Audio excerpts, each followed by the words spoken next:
Salut à toi, frères et sœurs, quelle que soit la position géographique dans laquelle tu te trouves, donc quel que soit le pays où tu te trouves, je te salue dans le nom de Christ Jésus et je viens vers toi juste pour un temps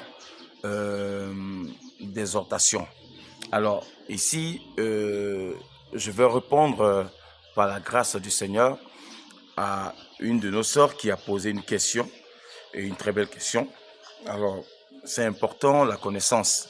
Et voilà, aujourd'hui, je rends grâce à Dieu pour ce temps qu'il a permis. Alors, elle avait posé une question. La question était laquelle? La voici. Parce que je suis en train de parler des femmes et des hommes. Mais pour l'instant, je suis un peu accentué sur les femmes. Donc, elle me pose la question pour dire que, papa, il est écrit que, hommes, aimez vos femmes. Qu'est-ce qu'on fait de ça? Alors, c'est une très belle question. De me bénir. Voilà la sœur. Ok, nous allons partir directement à ce sujet-là. Donc, nous prenons le livre de Colossiens, chapitre 3, à partir du verset, on va commencer au 18 d'abord, d'accord? Donc, il est écrit, femmes, soyez soumises à vos maris comme il convient dans le Seigneur, dans le Seigneur, dans le Christ, dans le royaume.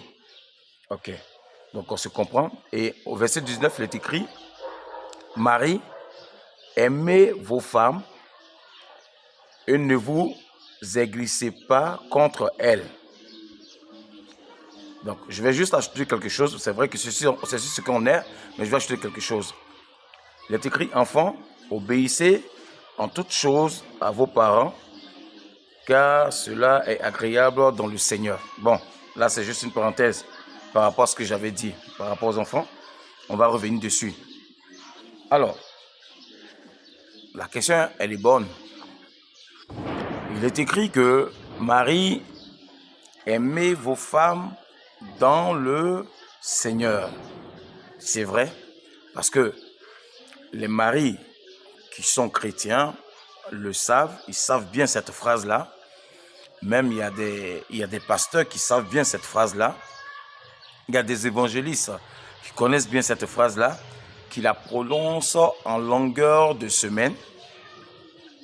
Mais le problème, quand ces hommes de Dieu-là, quand ces évangélistes, quand ces prophètes-là sont avec leurs femmes dans leur maison, la femme même ne comprend pas. Elle est étonnée que cet homme-là, qui parle bien du mariage-là, qui prêche du mariage-là, arrive à la maison, je n'ai même pas tout ce qu'il est en train de dire là. C'est-à-dire qu'il fait le contraire total de tout ce qu'il prêche comme mariage aux hommes. À l'église, la femme se sent battue à tout moment, la femme se sent trahie à tout moment, la femme se sent humiliée par des paroles méchantes, blessantes. Et elle ne comprend pas que cet homme qui prêche si bien du mariage, comment il n'arrive pas à me gérer comme il le dit aux autres. Et en elle, elle est malheureuse. Elle se pose des questions. Qu'est-ce qui se passe? Je vais t'expliquer ce qui se passe. Alors, s'il est pasteur, il est prophète, il est évangéliste, il m'écoute. Je vais te dire ce qui se passe. C'est que cet homme-là n'est pas converti. Il est juste un chrétien. Il est juste pasteur de nom. Il est juste évangéliste de nom, mais il n'est pas converti. Ça peut te choquer, ça peut te faire mal, mais si toi-même tu vis ça là, tu vas comprendre ce que je dis en ton propre intérieur. Oui. Écoute bien, Jésus a mentionné quelque part. Il a dit à des serviteurs de Dieu qui l'ont dit, à lui Jésus, que n'est-ce pas en ton nom que nous avons délivré, n'est-ce pas en ton nom que nous avons chassé les démons? Qu'est-ce que le Maître leur a répondu? Qu'est-ce que le Christ leur a répondu? Il a dit, éloignez-vous de moi, vous qui commettez l'iniquité. Éloignez-vous de moi, vous qui commettez l'iniquité. Je ne vous ai jamais connu. Donc, regardez, ces hommes qui se font appeler des hommes de Dieu, qui vivent dans le péché, Christ leur dit que je ne vous ai jamais connus. Pourquoi? Parce que ces hommes-là prenaient la facette de l'Église pour se couvrir, alors qu'à l'intérieur, ils n'obéissaient pas à la parole. Ils n'étaient pas convertis. Est-ce que vous comprenez? Ou bien d'autres sont bons, mais ils sont rentrés dans le péché et ils ne veulent plus sortir et ils sont compromis par le péché là, par les œuvres du péché, et ils prêchent autre chose parce que eux-mêmes sont plongés dans le péché. Alors, c'est pour te dire, ils ne sont pas convertis. Pourtant, ils savent bien ce mot-là, ils connaissent bien cette phrase-là, mais ils ne sont pas encore convertis. Quand quelqu'un n'est pas encore converti, il ne peut pas pratiquer certaines choses. Moi-même là, je suis passé par là, je t'explique. C'est une vérité, parce que le chemin de la parole de Dieu là, quand tu vis la vie de l'esprit, c'est ce que tu expliques aux gens. Ce n'est pas ta vie que tu expliques aux gens, mais c'est le chemin que tu as emprunté là. Cette vie que tu empruntes là, qui devient ta vie là, c'est ce que tu expliques aux gens. C'est ce qui fait que quand les autres personnes vont prendre cette vie là, pour marcher avec cette vie là, ils auront le même résultat. Donc ce n'est pas ma vie que je présente, mais c'est la vie de Christ que je présente. C'est pourquoi il est écrit dans le Seigneur. Donc Marie, aimez vos femmes dans le Seigneur. Je vais un peu plus loin, je vais pousser un peu. On va prendre le livre de... juste un instant. Donc il est écrit dans le livre de Éphésiens, chapitre 5, verset 25. Marie, aimez vos femmes comme Christ a aimé l'Église et il s'est livré lui-même pour elle. Donc ici, ça approfondit un peu ce qu'avait dit le livre de Colossiens. Alors, donc, il est dit ici au mari, à un homme qui ne comprend pas ça, il n'a pas, comment on appelle ça, la connaissance de ce que Dieu veut dire. Il peut être chrétien de nom, mais il ne va pas appliquer. Sinon, un homme qui a compris la parole de Dieu, là, même il est fidèle, il est évangile, quel que soit, même enfant de Dieu, quel que soit, s'il a compris ça, il va traiter soigneusement sa femme. S'il sait qui est la femme, il connaît quelle est la femme, et quel est son rôle, qu'est-ce qu'elle doit faire auprès de lui, qu'est-ce qu'elle doit lui apporter. S'il sait ça, je t'assure, il va savoir marcher avec elle. Il va passer son temps à lui donner la joie. Il va passer son temps à lui donner du plaisir. Cette femme-là va se sentir vivre.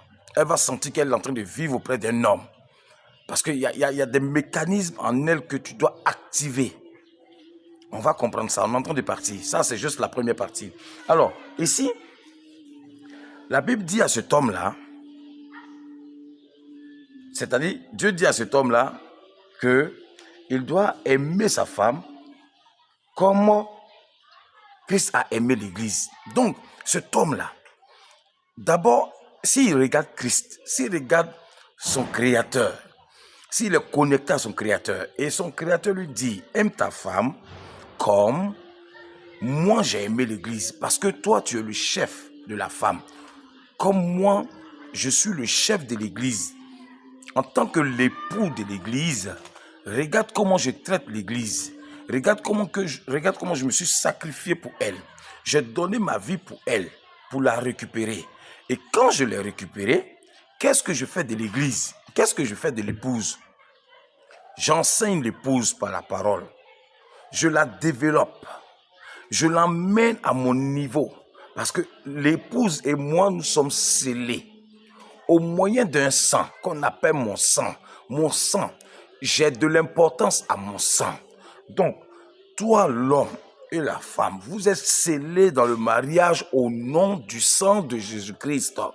Parce que ce n'est plus le sang du papa et de la maman qui va régner dans la vie de cet enfant-là, homme.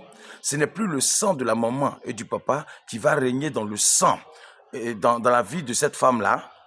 Et les deux, quand ils vont s'unir maintenant, c'est en Christ. qui sont unis. À quel moyen? Au moyen du sang de l'agneau. C'est le sang qui vous unit. Donc le sang qui vous lave dans ce mariage-là, c'est le sang là maintenant qui vous rend un en Christ Jésus. Donc le sang du Seigneur là, c'est ça maintenant qui vous a réconcilié, qui vous unit dans sa présence à lui. Donc il y a ce qu'on appelle un sacrifice, le sang sacrificiel qui vous unit. Vous ne devez pas rompre ce sang sacrificiel. Ce n'est pas le sang humain, ce n'est pas le sang d'un animal, mais c'est le sang de Dieu. C'est ça le mariage. Et ce que Dieu a uni par son sang, personne ne peut séparer. Ni toi l'homme, ni toi la femme, ni celui qui est au dehors. Ça encore, c'est encore des enseignements. Donc, je vais mettre la parenthèse ici parce que je ne vais pas sortir du contexte. Et donc, un homme qui comprend. Waouh!